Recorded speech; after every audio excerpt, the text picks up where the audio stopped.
Live from the KHOU 11 studios and streaming on KHOU 11 Plus, your news starts now. Thanks for joining us for this digital newscast. I'm Marcelino Benito. We're streaming live now on KHOU 11 Plus. Tonight, the family of a missing Katy teen is pleading for help to find their daughter. An Amber Alert was issued Thursday for 15-year-old Alexa Jones. You see her there. She's been missing for over a week now, and the Harris County Sheriff's Office believes she may be in imminent danger. Texas EquiSearch has now also joined in the search. Our Michelle Choi has more from the family.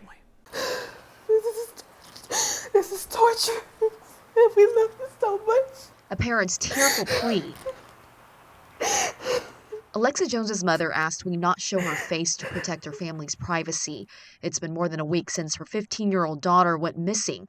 According to the Harris County Sheriff's Office, Alexa was last seen on December 13 around midnight in her neighborhood here on Otter Trail Court in the Plantation Lake subdivision in Katy. Her mom says the family was together that night before going to bed. It was a really good night. We were all having movie night and we were talking and laughing as usual. But the next morning, she says Alexa was nowhere to be found. She wasn't anywhere in the house. And I woke my husband up to tell him that she had left and we didn't know where. The family believes Alexa left through a side gate with a Wi-Fi phone. The next day, they say Alexa, who runs cross-country, emailed her older sister with the following message. Tell Mom and Dad I'm fine.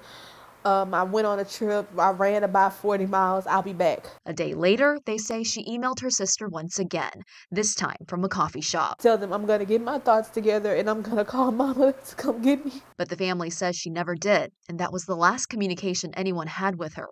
An Amber Alert was issued for Alexa on Thursday. The search intensified on Friday with Texas EquiSearch joining in. I think she probably did leave on her own, but who did she get hooked up with? What happened from there?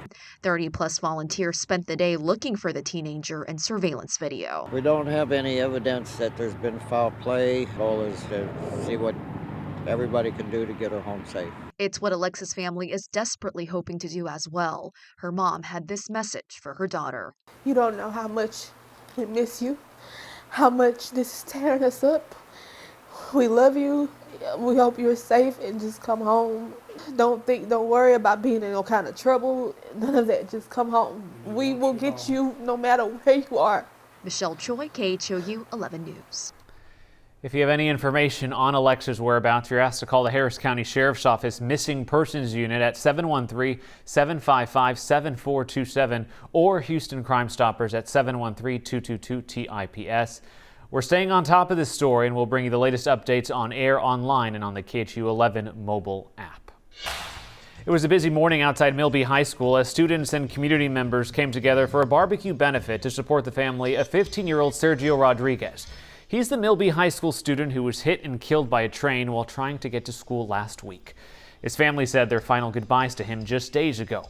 Today, Perfect Choice Barbecue teamed up with local organizations to host a food plate sale and raffle to help raise money for his family. One of the event organizers told us she's grateful for the support from the community as well as from Milby High School's principal. According to the family's GoFundMe page, they've been able to raise almost $30,000 that'll go towards funeral expenses for Sergio. This evening, an investigation is underway after an AutoZone employee was reportedly shot to death in South Montgomery County. Now, this happened at around 10:30 this morning at the AutoZone store on Burnham Woods Drive near the Grand Parkway. The Montgomery County Sheriff's Office tells us witnesses heard gunshots coming from the store. Once deputies arrived at that scene, they found a male employee with gunshot wounds. He was later pronounced dead. The suspect, identified now as 19-year-old William Aguilar, was arrested and is now being charged with first-degree murder. He's being held on a $750,000 bond. New tonight, a man is behind bars after leading Houston police officers on a wild chase overnight, crashing into two cars along the way. This all started around 11 p.m. when HPD was called to a crash near the intersection of South Gessner Road and Richmond. Now, at that scene, officers say they found an open container of alcohol in the suspect's car and could smell it on him.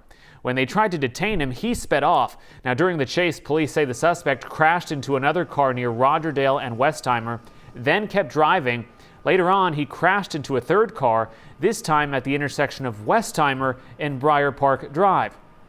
That's when the suspect's car later broke down and police were able to make that arrest. He was taken to the hospital with minor injuries. Police say the passengers in the third crash were also taken to the hospital and are expected to be okay. Thankfully, no one else was hurt. Now, during an investigation, police found alcohol on a gun in the suspect's car, and right now, charges are still pending. Now over to Capitol Hill, where lawmakers have managed to avoid a government shutdown. President Biden signed a funding bill into law this morning, just before the holidays. CBS's Christian Benavides reports from West Palm Beach, Florida. With President Biden's signature Saturday, a bill that averts a federal government shutdown became law. Congress approved a temporary funding plan just after the midnight deadline. The bill is passed. Late Friday, the House passed the measure following two failed efforts that sent GOP lawmakers scurrying for a deal. I was in constant contact with President Trump throughout this process. This is a good outcome for the country. I think he certainly is happy about this outcome as well. An earlier bipartisan agreement fell apart after President-elect Donald Trump and billionaire Elon Musk railed against it. I think the Republicans have learned if you make a deal, you keep your deal.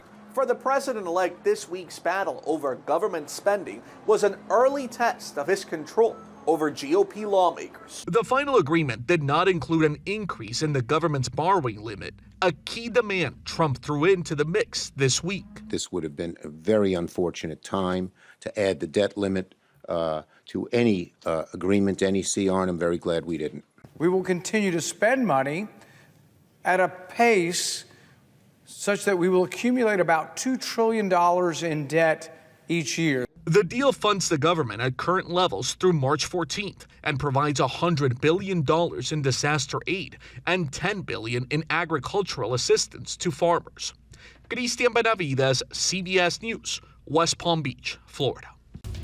And now this, just coming into our newsroom, Tillman Fertitta, who owns the Houston Rockets, will be nominated to serve as President-elect Donald Trump's ambassador to Italy.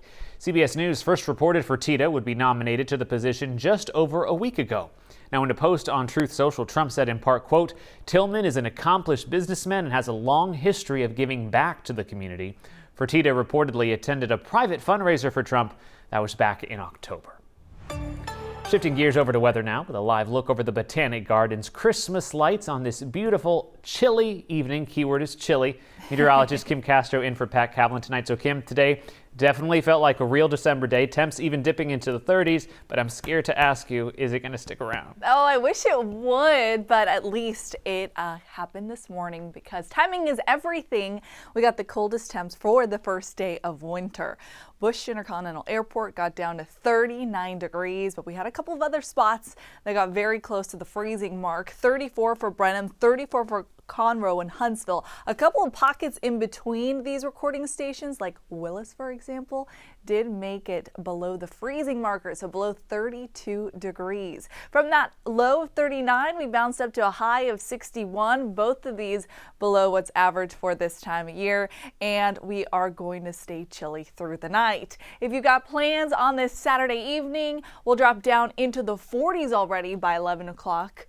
We will have clear skies, and that means tomorrow morning it's another cool one. 41 degrees for the low if you are waking up in the Heights, Hunters Creek, or West Chase. Copperfield makes it down to 39 along with Aldine. 37 degrees in Tomball. Cypress will also dip down to 39, and we'll pretty much match those temperatures that were close to freezing for Conroe with 34, and Livingston could drop down to that 32 degree marker. How about the rest of the day? After that cold start, we will start to see those temperatures warm. 59 degrees by the noon hour and 63 for your afternoon high temperature. Notice that is it for the temperatures that are below average, because lots of red here for the next 10 days. Temperatures are going to climb up into the 70s above average, which should be 64 degrees for this time of year. And along with that heat will come some moisture. So high pressure is going to start to scoot off to the east. That will make way for a front that comes in on Tuesday.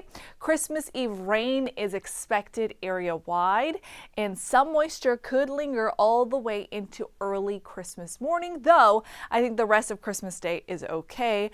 More showers expected for Thursday.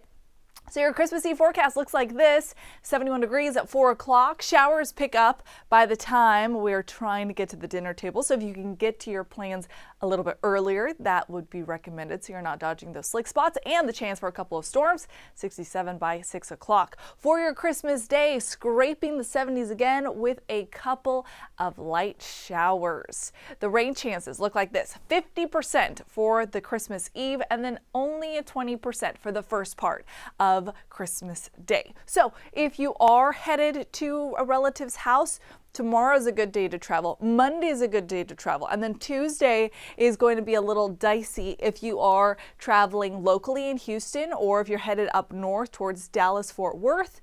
If you are headed towards the I-35 corridor, Austin-San Antonio, you'll encounter some showers too. You're in the clear if you're headed south towards South Padre or towards Brownsville. And then if you're headed clear west, depending on if you come in during the timing of this front, you might miss the rain showers and just enjoy lots of sunshine. Okay, this is the 7-day forecast for you. Tomorrow, another cold one. And then we talked about those temperatures increasing and those rain chances increasing too. I think the most noteworthy days on the 7-day forecast as far as storm potential goes is going to be Christmas Eve between 7 p.m. and midnight, and then Saturday. That's when we start to track another system that's going to roll through here, Marcelina. All right, Kim, thanks so much. The travel rush to get home for the holidays is officially on, with 3.4 million people flying out of Houston alone. So if you're hitting the skies this weekend, here's what you need to know. Tomorrow is expected to be a busy travel day for Houston airports, with more than 200,000 passengers flying. Experts recommend getting to the airport early so you're not rushing. Also, reserve your parking spot online ahead of time. And when you're going through security, make sure those gifts you're carrying with you are unwrapped. And for those hitting the road tomorrow, AAA says the best time to beat the traffic is before noon. After that, from 3 to 8 p.m., expect some heavy backups. And on Monday, you'll want to get an early start, leaving before 11 a.m. After that, delays are expected from 1 p.m. all the way through 6 p.m. Now let's send it over to Jennifer Reyna for an update on a few roadwork projects happening around town this weekend. Happy holidays. A little bit of road work that's happening this weekend to warn you about. 45 the North Freeway, partial closure. Southbound from Cavalcade to I-10, 2 lanes closed, nightly basis. That's 9 p.m. to 5 a.m. all weekend long. During those overnight hours, you'll have a lane available, or maybe you want to work your way to 69. Also on the South Loop, it's a total closure. Westbound direction from Wayside to Calais. You'll be routed off at Crestmont to the feeder road from 9 p.m. on Friday until Monday at 5. You can also use OST or any favorite side street on the south side. And speaking of the south, HOV lane off of 45 will be closed this weekend until Monday with ongoing maintenance. Have a great one. Jen, thank you. For anyone traveling this week, you can stay up to date on the lines at TSA, your flight status, any cancellations, and a lot more by texting the keyword travel to 713-526-1111. With just 4 days left until Christmas now, time is ticking to grab those last-minute gifts or groceries. And if you happen to wait until the last minute, here's a quick reminder of which stores are closing early on Christmas Eve and what's open on Christmas Day. H-E-B will be open from 6 to 8 on Christmas Eve. However, their pharmacies will close at 5 and curbside services will close at 7. Walmart will also be open from 6 to 6. For Sam's Club members, hours are adjusted to 9 to 6, and Costco will be closing its doors early at 4 p.m. Now, most stores will be closed on Christmas Day, but if you need to pick up a few groceries, CVS and Walgreens will be open. And if you're looking for a place to grab a bite with the family, both IHOP and Denny's will be serving. You can find more information on what's open Christmas Day on our website, KHOU.com. Kim, are you a last-minute shopper? Oh, I haven't even year started. Especially. I have man, not even started. It's bad. I know. I hope my wife's not watching. That's it for now. We'll have a lot more tonight. Enjoy your evening, and we'll see you on TV at 10.